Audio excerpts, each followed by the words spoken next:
I want you to concentrate right now on this water that I have here. And I want you to think right now, you're going to move this water from here, from this hand to this hand. Can you do it? Just think mentally for a second. Come on. Can you do it? It's tough, right? Okay, ready? Focus. Focus. Ready? Focus. Say in your mind right now, I'm moving that water bottle to his other hand. Say it now.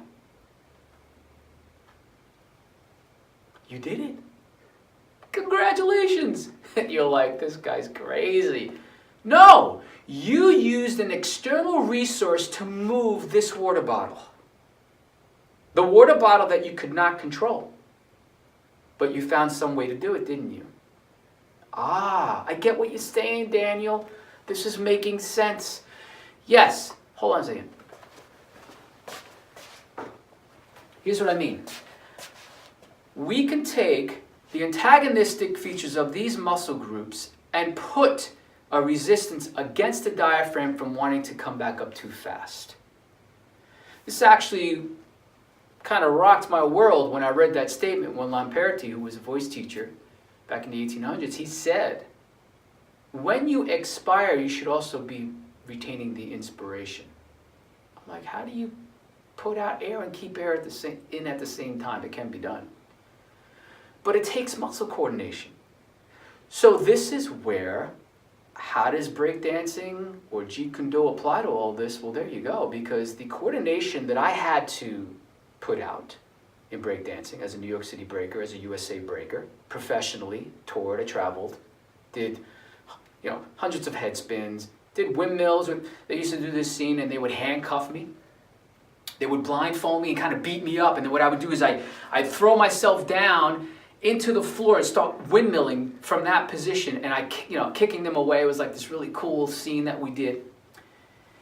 But that took a lot of coordination. And so because I was able to do that, now I figured out there are certain things that when we start doing the exercises and the breathing, you're going to see that some of that is in there. And I'm going to train your muscles to do that. It's just consistency is how to build it. So, and then in Jeet Kune Do, the relation there is the quickness. How quick we can move a given muscle. How quick we can get to a note. Versus dragging. Done that. Been there, done that. Okay? You don't even want to know some of the sounds I've made back in my day. Okay?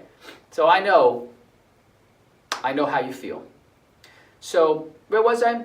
Okay, so we were talking about abdominal and the ribs, right? And so we can use those opposing forces to slow the ascent of the diaphragm, because the diaphragm's right here and it descends like this. And that's why abdominal breathing, most of the times, you never want to pull in, ever, because then you're just shooting up the diaphragm. And the main goal of a singer is to retain breath. So if I do that, forget about it. I'm lost. I'm not going to have anything left. That's why clavicle breathing is not good, because clavicle breathing only gives you a little bit of breath.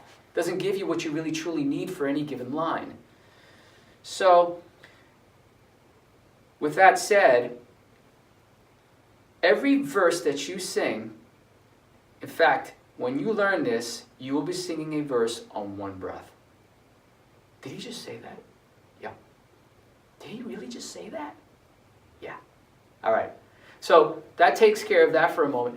We're going to come back in just a moment and move forward. All right, so absorb that, think about that, chew on that for a moment.